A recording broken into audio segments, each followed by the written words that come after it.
Maggieville, USA.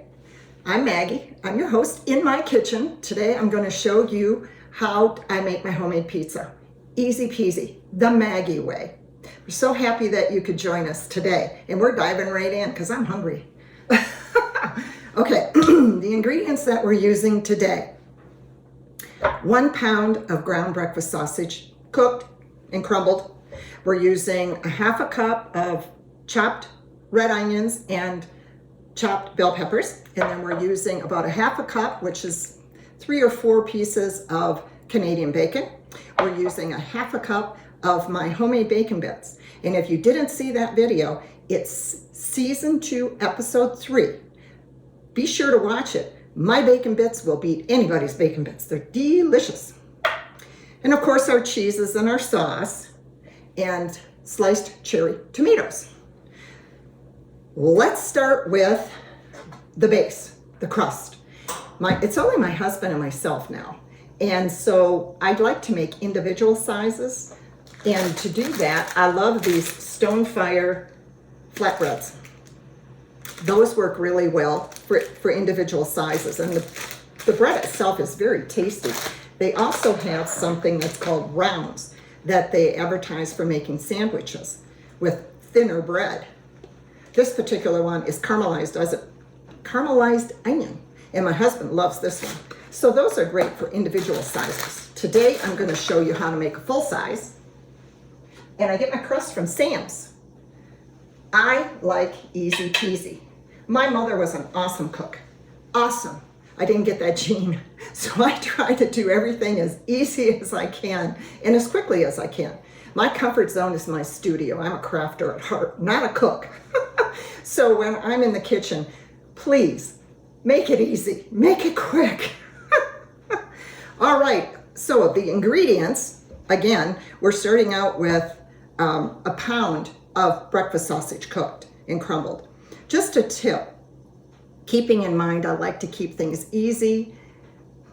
So when I do something, I like to do it a little bit bigger so that I have the ingredients for later on. In other words, if I'm going to cook up a pound of breakfast sausage, I'll cook up 3 pounds, and then I'll freeze the other 2 pounds in 1 pound packages, because that's usually what I use is a pound. Same with my onions and my bell peppers. I chop those up. I'll chop them up, and then like they have sales on bell peppers. Those can be pretty expensive. So when they have the sales, I like to buy the extra. Well, what am I going to do with 5 bell peppers? So I chop them up, and then I get these little bags from Walmart, and I put them in these little bags, date them, and I put them in the freezer. Works out fabulous. And then of course, because I flatten the package out, if I only need a little bit, I can break off a chunk, take it out of the bag, zip the bag back up, and put it back in the freezer. Then I have them on hand. However, keep in mind, if you like to do that, it softens the peppers and the onions. So if you like your peppers and onions a little on the crunchy side, you're not going to want to do that. But I actually don't like crunchy, so putting them in the freezer is great for me. My husband doesn't care. So how we start out with, I get my big measuring cup, or you can get a bowl. I put my ground sausage in there to start with. Here's the Maggie way. We're going to put the ingredients in here, mix it all up before we put it on the pizza. Then everything is well blended and more evenly distributed. Whereas when I used to make pizza, I'd have all these ingredients and I'm trying to put them on the pizza and then make sure they're kind of evenly distributed. What a pain in the butt. So to do that, we're going to go ahead and we're going to put everything in this measuring cup. Everything but what goes on the very top, the cheeses and the tomatoes. We don't put those in there. All right, you get this. Also, we're using the mini pepperonis. Don't know if you've ever tried these before. Fabulous. When you're eating pizza and you're trying to bite through that big pepperoni, they're usually pretty tough and it's hard to bite through them, and then you bite and you pull it off and blah, blah, blah. So, minis. They're minis, just in case you've never seen them or used them. Get them in the grocery store. I put the whole pack in there, minus this little, I don't know what that is. Keep your pepperonis fresh, I guess. Okay, I've got everything in here as far as the meat. and the onions and the peppers. So you just blend that all together. This is a meat lover's pizza, if you haven't figured that out yet. Of course, you can use whatever ingredients you want. This is just what my husband and I have finally figured out after 41 years of marriage. These are the ingredients that we like on our pizza. We are pork eaters, meat lovers, and if you're not real fond of breakfast sausage, you could just substitute hamburger. I like the flavor of the sausage. All of this meat gives it its own individual flavor. The only other thing, we have a friend who likes spicy, spicy, spicy. So he would like red pepper flakes put on whatever part he's eating. This is enough flavor for us. So there you go. It's really well blended. Voila. Now to actually assemble the pizza. Put this aside for just a minute. Bring my crust over. This is the messy part. Haven't quite figured out how to do this without being a little messy. Spoon for my sauce. So just put on as much as you like. I don't like to put on too much. I don't want to make it soupy. And just spread it around and be careful around the edges. And then I'm going to use Parmesan cheese and mozzarella cheese today on this. And why I do that is just a little more flavor. We like flavor, yum, yum, yum, yum. And I put my Parmesan cheese on top of this sauce. There you go. That looks good to me. Put this aside. Then I'm going to sprinkle, I got about a half a cup of Parmesan cheese. Sprinkle that as evenly as possible. And as you can see, I only used about a third of the jar.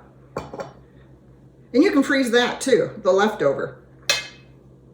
If you're worried about you're going to have it in the refrigerator a little too long. Half a cup of Parmesan there. And then now onto the main ingredients. Now I have more than enough here for this size pizza. I actually have enough for 2 pizzas. And I've done a couple of different things with this. I have left it in the refrigerator. There's different ways. It's great if you're having company and you're going to make 2 pizzas. Boom, you're done. I don't like to fill my pizza up with too many ingredients because then eating it, it kind of just, the ingredients fall off. Now, you can make 2 pizzas with this, or you can put the balance of what you have left in the refrigerator and then make individual pizzas with it. Or the other thing I have done is I have taken the leftover ingredients, put it in a Ziploc freezer bag, and put it in the freezer. So next time I want a pizza, I don't have to go through all this. Great idea, right? You don't need permission to do that, but I'm giving you permission to do that. Use your freezer. Just don't forget to label, because sometimes I'll go in my freezer and I'll go, I forgot to label this. What is this? Is this ground breakfast sausage? Is this ground beef? What? Label your bags. Okay, so you can see that, my goodness, this is all nicely, evenly distributed. I don't have to look at my pizza and go, oh, there's no pepperoni over here. There's, blah, blah, blah. Blah, blah, blah. So I've got my ingredients on here. I'm going to go ahead and put my husband's tomatoes on here.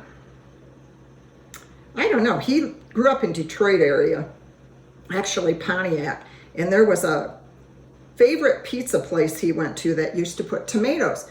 I come from Michigan too, but the Bay City area. And I never heard of somebody putting tomatoes on top of pizza. Whatever. It's what you grow up with, I guess. And again, keep in mind, put on the ingredients that you want. Everybody's different. One more. All right, so I've got all of my main ingredients on here. Now it's time for the mozzarella. I like Sargento. Everybody has their personal choices. So I typically use this whole, what is this? 2 cups. 2 cups. Trying not to get it on my pan. Just put my hand and I rotate myself around the pizza. Put my hand there to guard it. Then I don't have quite such a mess. So I put around the edges first, duh. Blah, blah, blah, and duh. Duh, those are the words for the day. Blah, blah, blah. When I can't think of anything else to say, that's what comes out of my mouth. Alrighty. And again, how much cheese is your choice. I don't like it too cheesy because then it, again, when you're trying to eat it, you're pulling the cheese off the top. I just want it to cover the top. And this pizza crust that I get from Sam's is just the perfect size. I just love, love, love it. All right, now, this is gonna go in the oven, 450 degrees for 8 to 10 minutes. Keep an eye on it so you don't burn your cheese. We'll see you back in just a minute. We're back. That was a quick 8 to 10 minutes, wasn't it? My pizza was actually in the oven, 450 degrees, for about 9 minutes. And it just came out perfect, just perfect. I love it. What I did with my leftover ingredients, remember what I told you? I put the leftover ingredients in a Ziploc bag and I marked it pizza fixings. And I'm gonna put them in the freezer. If you flatten down your ingredients, when you go to thaw them out, they'll thaw out faster. Just another Maggie tip. All right, as we would have it, I couldn't find my pizza cutter today. So plan B, my kitchen scissors. Every kitchen, this is a must for cutting up chicken, all kinds of things. But it's great for cutting pizza as well. So I'm gonna cut my pizza and I'm gonna try a piece. My husband already smelled it in the oven and he wanted to know, when's it ready? Pizza's ready. All right, anyway. So cut my pizza up. Cut, cut, cut, cut. See, with the scissors, it's not hard. Easy peasy. So if you don't have a pizza cutter, you can't find yours for lack of organization. I have to work on that. All right. So here's our lunch. And we'll have enough leftovers to eat for dinner as well. Voila. And of course, with any cooking video, the host has to try it, right? Right? Actually, this is the one with tomatoes. Ah, that's all right. This is the side with tomatoes.